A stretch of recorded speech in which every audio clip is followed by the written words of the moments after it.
Alright, usapang experimental psychology tayo para to sa mga estudyanteng currently kumukuha ng experimental psych. Pag-uusapan natin independent variable and some spiritual insights habang dinidiscuss ko tong independent variable.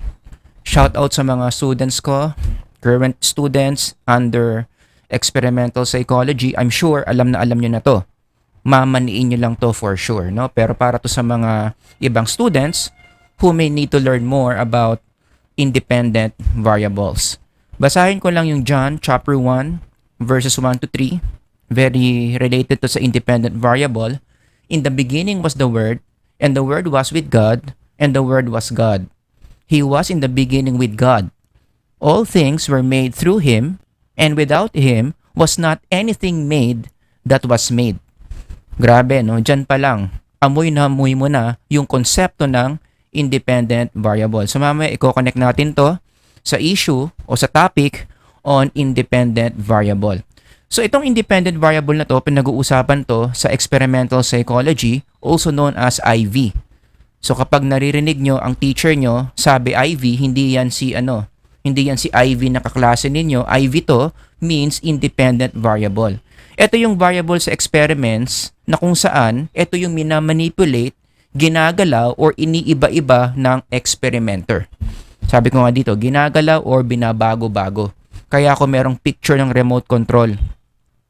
Yung independent variable sa isang experiment, ito yung ina-adjust ng experimenter para malaman natin kung yung adjustment ba na yan merong epekto sa mga participants. In some textbooks, ang tawag nila dito, suspected cause.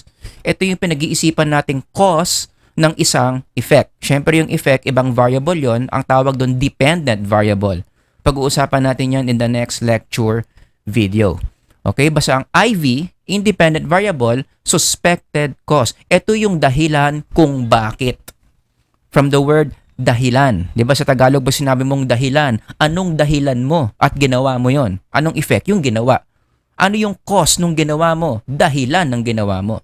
So given that, I would like you to pause and reflect, pang pataas to ng SQ, ano yung mga bagay sa buhay mo na pwede mong ilagay dito sa blank? Dahilan kung bakit ka blank. Tapos yung ilalagay mo sa blank, something negative in your life. First step kasi yan para maayos mo yung mga problema mo sa buhay, malaman mo kung anong dahilan ng mga problema mo. For example, dahilan kung bakit ka laging walang pera. Sinong may ganyan dyan? Ilagay sa comment section. Dahilan kung bakit ka walang jowa. Dahilan kung bakit ka na lang laging iniiwan. Yun. First step yon. Kapag alam mo yung dahilan kung bakit nangyayari yung mga masasamang bagay na yan in your life, problem half solved. Alright? So anyway, balik tayo sa independent variable in the context of experimental psychology, no? Example, ito yung question of causality mo. Are light-colored rooms better than dark-colored rooms in getting good grades? Ano ang independent variable mo? Ano ang IV mo? Kung i-run mo tong experiment na to, ano yung babagu-baguhin mo as the experimenter? Ang sagot dyan, color of the room. Yan yung gagalawin mo sa experiment na yan.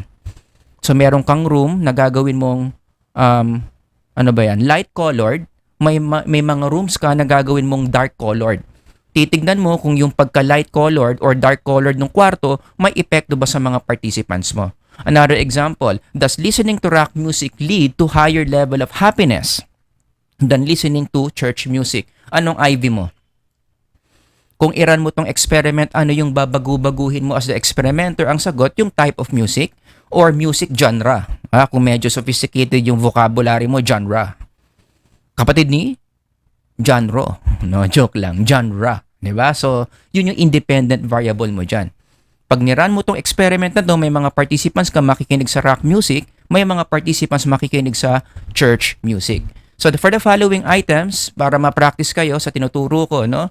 Identify nyo kung ano yung IV in the following items. Suspected cause. Number 1, does work productivity increase more in a bigger space than smaller space? Ano ang IV mo dyan?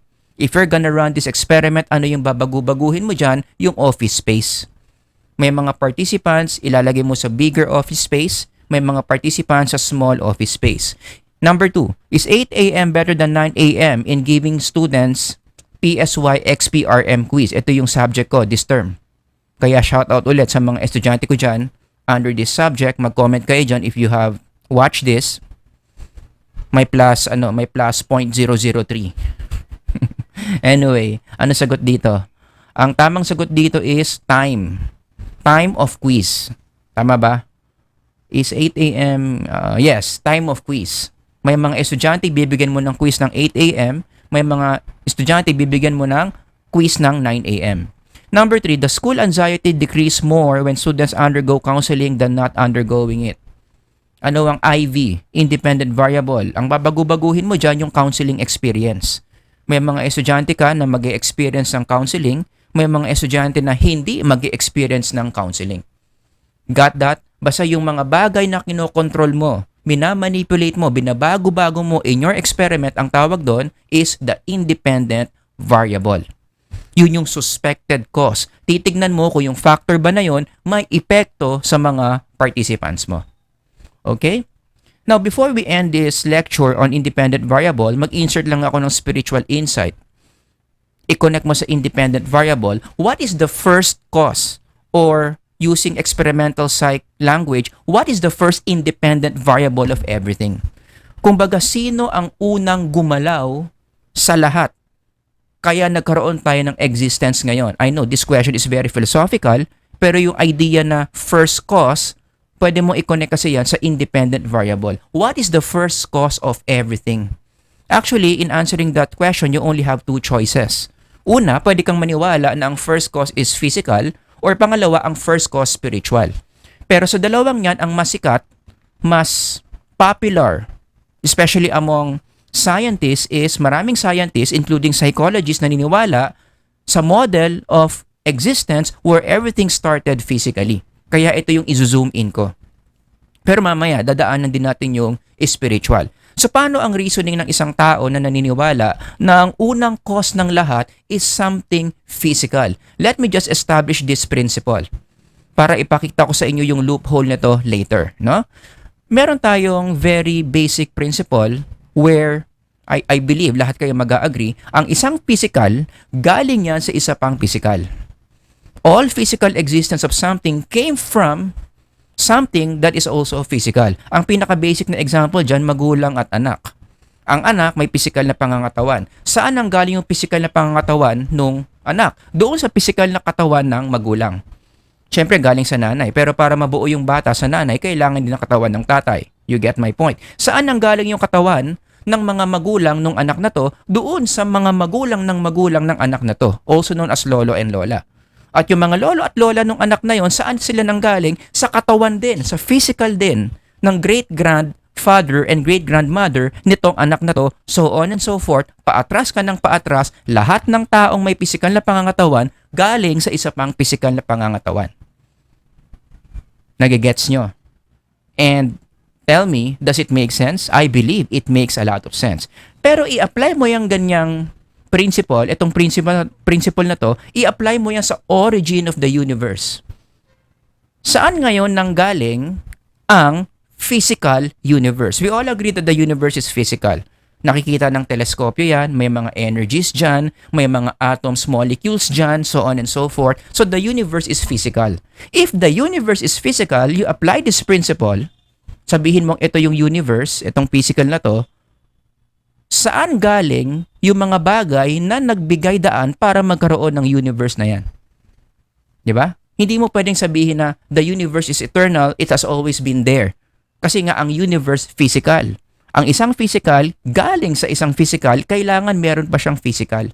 At kung may mabigay kang isang bagay na physical na galing, na naging cause, naging independent variable ng universe na yan, kailangan mo na naman ng isa pang physical para maipaliwanag yan. In other words, kung dito ka lang mag-i-stay sa reasoning na yan, na ang pinakaunang nagsimula ng lahat is something physical, hindi ka hihinto sa kakahanap ng unang physical. Paatras ka ng paatras. It will always require you to point to something physical that gave way to another physical. Hindi ka hihinto. Ang tawag dyan sa philosophy, infinite regress. Atras ka ng atras, hindi ka hihinto until you pinpoint the very first physical. Pero kung may na-pinpoint ka na very first physical and you apply this principle, kailangan mo na naman ng isa pang physical, hindi ka na naman hihinto. Paulit-ulit ako dito, but I'm sure you're wise, you're smart people here, you get my point. Got that? In fact, yan nga yung na-realize ko sa isang libro na may title, A Universe from Nothing. Sinulat ni Lawrence Krauss, one of the most popular atheists in the world. Ang mission niya sa buhay is patunayan na atheism is true, and he does that by proving na walang Diyos na gumawa ng universe. Kaya tinawag niya yung title ng libro niya, A Universe from Nothing. Kasi yung alternative dyan, the universe is from God, from the creation of God. Ayaw niya ng God, gusto niya nothing. Pero if you can see here, no, dito pa lang may violation of the principle na a universe from nothing. Universe is what? Physical. Nothing is non-physical. Eh di ba nga ito nga in-establish natin, lahat ng physical nang gagaling sa physical. So kung ang universe physical, hindi siya pwede manggaling sa nothing because nothing is non-physical. Got that? Para mapanindigan niya na talagang astronomer siya, astrophysicist siya, kailangan yung physical universe na sinasabi niya, hindi dapat nanggaling yan from nothing. And in fact, if you read his book, hindi naman talaga nothing yung sinasabi niya. Got that? Yung meron daw mga certain things bago ang universe at yung mga certain things na yun yung nag-combine para magkaroon ng universe. In other words, hindi yun nothing. These are still physical things. So tatanungin mo na naman sa libro niya, yung mga sinasabi niyang nothing dito, na mga sinaunang physical elements giving to birth to the universe, saan na naman nanggaling yun? Nagigets ninyo? So how do you escape? Paano mo tatakasan ngayon yung ganyang problem of this reasoning na sabihin mo na ang unang independent variable is physical? The only way out of this is, para ma-break mo yung link, kailangan mo ng spiritual. So, ang unang spiritual, something eternally existing, someone who is a spirit, siya ang unang gumawa ng isang bagay na physical that led to all the things that we can see right now. Yan lang yung makakapag-break ng link. Merong eternal spirit, non-physical, siya ang gumawa ng unang physical, boom. Everything started from this. Nagigets nyo? And I think that's the reason why I read to you John chapter 1. Kasi yung John chapter 1, it supports this framework. That someone who is spiritual caused everything that is physical. In the beginning was the Word, and the Word was with God, and the Word was God. Etong mga red words na to, non-physical. Word, God. Non-physical elements. He was in the beginning with God. Non-physical. Etong Diyos na ito, from the beginning pa, even before the start of time, existing na, eternal na. And what happened? Anong ginawa ng Diyos na to that is eternally existing, nakalagay sa verse 3, all things were made through Him, and without Him was not anything made that was made. The eternal Spirit who is God has chosen to create something physical, which is the universe. Fast forward, the earth at lahat ng mga bagay na nakikita natin ngayon. Nagigets ninyo? Yan yung reason why we read John chapter 1 in connection to this framework. Kaya, as a psych major, ito na ngayon yung closing remarks natin. Okay? Ano ang unang independent variable? You have two choices. The first is nothing. Pili ka. Kung maniniwala ka kay Lawrence Krauss, sa libro niya, A Universe from Nothing, saan ka galing? Nothing. Yan ang sagot mo. Alright? Or, pwede mong piliin yung second alternative, saan galing ang mga physical things. Ang unang physical, sino gumawa? The first independent variable is God. So, Genesis 1:27 ka. So, God created man in His own image. In the image of God, He created him. Male and female, He created them. God here is a spirit. He has chosen to create someone who is physical, but of course with a spirit. Pero ang pinoportray dito yung katawan ng tao. Yung katawan ng tao ginawa ng Diyos. The spiritual creating the physical. Yan lang yung choices mo. 'Di ba? And if you translate this in our everyday conversation, you decide which makes more sense. Pag may nagtanong sa'yo, saan ka galing? Ang sagot ni Lawrence Krauss, galing ka sa wala. Ang sagot ng Genesis 1:27, saan ka galing? Galing ka sa Diyos na gumawa sa'yo. He is the first independent variable. Now, you may ask me, bakit ba nagiging issue to sa psychology, lalo na i-connect pa natin sa experimental psychology? Why should this matter to a psych major? This is very important because let me present to you one of the most important principles na dapat alam ng lahat ng psych majors, kahit yung mga nag-aaral ng experimental psychology. How you see the psyche determines how you treat the psyche. Let me repeat. How you see the psyche determines how you treat the psyche.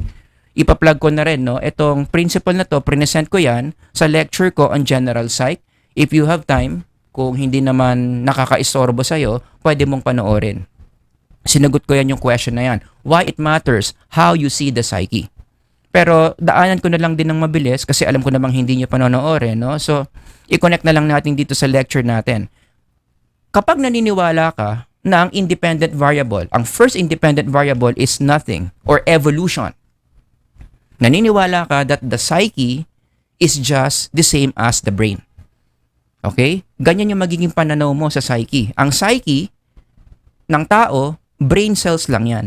Ang psyche ng tao, hormones lang yan. Ang psyche ng tao, pag namatay ang brain, wala na ang psyche. Because you are defining psyche on the physical realm. Nagigets mo? Kasi nga naniniwala ka na ang unang independent variable, physical, and that includes the psyche. So ang psyche, physical lang din yan. On the other hand, may mga psychologists naman, ito yung framework. Psyche as spirit in God's image. Ang psyche, hindi siya physical. Ang psyche, ginawa siya ng ultimate psyche who is God. So, ang independent variable mo dito is a holy God, you see? So, dito ang independent variable mo, nothing evolution. Dito ang independent variable mo, holy God. The thing is, ang dalawang psychologists na ganyan ang pananaw sa psyche, magkaiba sila ng gagawin, magkaiba sila ng treatment plan when they encounter psychological illnesses. Sabihin nating depression. I'm sure yung dalawang psychologist na yan, psychologist A, psychologist B, magkaiba sila ng sasabihing dapat gawin when they encounter someone with depression. Etong si first psychologist na naniniwala siya na ang first independent variable is nothing, evolution, physical, ang sasabihin niyang cause ng depression is imbalance yung chemicals mo. Meron kang sirang part ng brain mo. Pero itong si psychologist B na naniniwala siya ng independent variable is the holy God, Yahweh. Naniniwala siya that the psyche is created in the image of God. Ang sasabihin niyang cause ng depression is sin or impaired relationship with God. Now, you take your pick. Siyempre, no, hati ang mga tao dito, especially in the psychological community. Marami mga tao sa psychological community will choose this over this one. Ito kasi unpopular to eh. Ito yung mga black sheep sa psychological science. Those psychologists who believe this, wag natin pakinggan yung mga yan. Wag natin i-publish yung mga journal articles niyan. Kasi ito ang uso. Dapat evolutionary. Wag natin involve ang Genesis dito. We stick with what the journal article is saying. Pakinggan lang natin yung evolution. Nagigets ninyo? O ngayon, naiwan na natin yung issue na yan, no? Because magkaiba ng cause ang sinasabi si psychologist A at si psychologist B, ang effect niyan, magkaiba rin yung way of treatment nila. Si psychologist A, anong treatment niya? Kung ang psyche is like this, sabihin niyang treatment niya is medication, baka kailangan mo i-confine sa isang mental institution at kailangan mo mag-psychotherapy. Si psychologist A yon. Si psychologist B naniniwala na ang first IV is Yahweh, the Holy God. Iba ang solutions niya. Sasabihin niya, kailangan ng taong to relationship with Jesus, with God, forgiveness of sins, kailangan niya ng restoration, spiritual restoration that only God can do. Nagigets niyo? Magkaiba sila ng solution. Bakit? Kasi nga, magkaiba sila ng iniisip na cause. Bakit sila magkaiba ng iniisip na cause? Kasi nga, magkaiba sila ng framework kung ano ang unang independent variable. Ito, ang unang independent variable, nothing, evolution. Ito, ang unang independent variable is Yahweh or God. Nagigets niyo yung connect ng mga points. Pero in closing, ito talaga closing na. Ito yung pang-closing ko in this lecture. Which cause is correct about the psyche? Kasi imposible namang pareho silang tama. Isa dyan, syempre, tama. Ang isa dyan, mali. Diba? And this is where you really need to choose as a psych major. Anong framework ang mas nagme-make sense? Saan galing? Ano ang unang independent variable na pinagmulan ng psyche? If our psyche is the effect, what is the cause? Again, you take your choice. You choose. Unang cause is chemicals, faulty brain part. Ang psyche is just the brain. Ang psyche out of nothing from evolution, or ang psyche, it's created in the image of God. Nagigets nyo? Imposible namang pareho silang tama. Sana piliin nyo kung ano ang tama. Pero ang clue ko dito na gusto kong ibigay sa inyo, I'm sure naman alam nyo kung anong pipiliin ko dito. Syempre ito. I believe that the psyche, the first independent variable of the psyche is God, Yahweh Himself. He created the first psyche through His ultimate power. Oh. Pero yung word na psyche pa lang, dyan pa lang dapat alam nyo na kung anong pipiliin nyo. Remember, what do you mean by the psyche? Spirit. Spirit is non-physical. So kung ang spirit is non-physical, ano ang mas nagbe-make sense sa paniwalaan mo na cause ng psychological illnesses? Remember, psyche is spirit. Oh, saan kaya galing ang sakit ng psyche? Physical or non-physical? O, edi dediretsuhin ko na. Kung ang may sakit dito, non-physical, baka malamang ang cause niya non-physical din. Such as the following: sin, impaired relationship with God, therefore, physical causes of illnesses, non-physical causes of illnesses, or should I say, spiritual causes of illnesses requires spiritual solutions. Kailangan ng taong to, kailangan ng psyche na to, ng Jesus, forgiveness of sin, restoration of relationship with God. I think that model makes more sense than paniwalaan mo na ang psychological experience mo pwedeng ipaliwanag ng chemicals and your faulty brain part. Kaya balikan natin yung principle kanina, how you see the psyche determines how you treat the psyche. Pero saan nanggaling yan? Saan manggagaling yung how you see? Saan galing yan? Yung paano mo nakikita ang psyche, galing yan sa pinaniniwalaan mo kung ano ang first independent variable. How you see the psyche depends on the first independent variable of the psyche. Ano ngayon ang pinaniniwalaan mong first independent variable? The cause of everything. Ang laki ng part na yan sa pagiging psychology professional mo. This will determine whether or not you will be able to help someone. This will determine whether or not, this will determine whether you will help someone get better or whether or not you will guide someone to be sicker. At sana, yun na nga, piliin mo yung model dyan na alam mong tama given the nature of the psyche that is non-physical.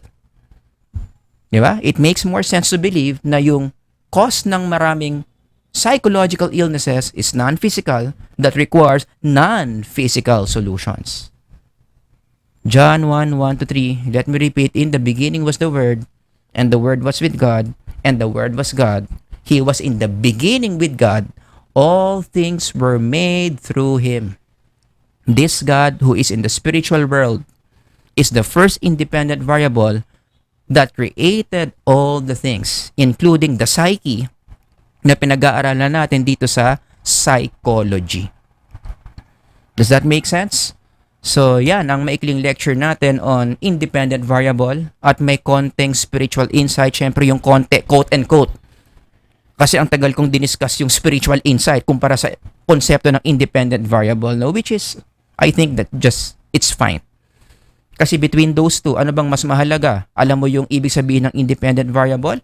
Or alam mo kung saan galing ang spirito mo? I think mas mahalaga yung pangalawa. No? Pero naturo rin naman natin yung una, kung ano ang independent variable. So sa next lecture natin, pag-uusapan natin yung iba pang mga variables that exist in psychological experiments. Abangan nyo yan. Okay? So yan lang muna. Sir Howard here. If you have any questions, comments, ilagay nyo lang dyan sa baba. God bless everyone. Bye-bye.